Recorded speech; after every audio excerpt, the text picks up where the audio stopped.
Hello, नमस्कार दोस्तों and Radhe Radhe, Ram Ram आप सभी को। हम आज आप सभी को चक्रवृद्धि ब्याज सिखाने वाले हैं और आप बहुत ही आसान तरीके से सीखेंगे। ठीक है, शुरुआत करते हैं। 20,000 रुपए का 4% वार्षिक ब्याज की दर से 2 वर्ष का चक्रवृद्धि ब्याज निकालो। तो चक्रवृद्धि ब्याज कैसे निकालते हैं? सबसे पहले साधारण ब्याज निकालते हैं। सबसे पहले क्या करते हैं? साधारण ब्याज निकालते हैं। जैसे कि साधारण ब्याज का सूत्र होता है मूलधन गुणा दर गुणा समय बटे कितना होता है बेटा? 100।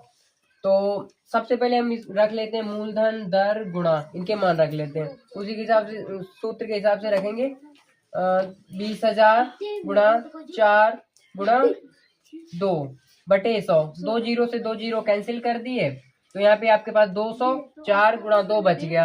अब 200 की 200 4 और इसकी गुणा कराएंगे। 2 चक्कू 8, 8 दूनी 16, 16 लिख दिए। 2 जीरो बचे, 2 जीरो यहाँ पे लिख दिए। तो एक वर्ष का आपका कितना निकल के आ गया? 1600 निकल के आ गया।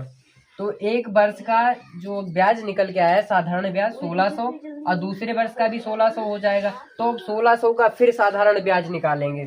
1600 का ब्याज हो जाएगा 4% निकालेंगे। ठीक है, तो 1600 गुणा 4 बटे 100। साधारण ब्याज निकालने के लिए 100 से भाग देंगे। ठीक है, तो 2 जीरो से 2 जीरो कैंसिल करेंगे। 16 की गुणा हम 4 से कराएंगे। 16 चौको 64 हो जाएगा। ठीक है, तो 64 निकल के आया है। यही 2 वर्ष है। 2 वर्षों के ब्याज में हम क्या करेंगे? ऐड कर देंगे। क्या करेंगे? ऐड कर देंगे। तो ऐड करेंगे, देखो 0 0 तो यहाँ पे हो जाएंगे 4 6 6 6 12 12 के 2 हासिल 1 1 और 1 2 2 और 3। ठीक है, कितना आ गया? 3264। तो चक्रवृद्धि ब्याज बराबर कितना निकल के आ गया? 3264। यही आपका आंसर हो जाएगा। ठीक है, समझ में आया आप सभी को? Yes sir. ठीक है, दूसरा दे वो कर लोगे आप लोग? Yes sir. ठीक है, धन्यवाद।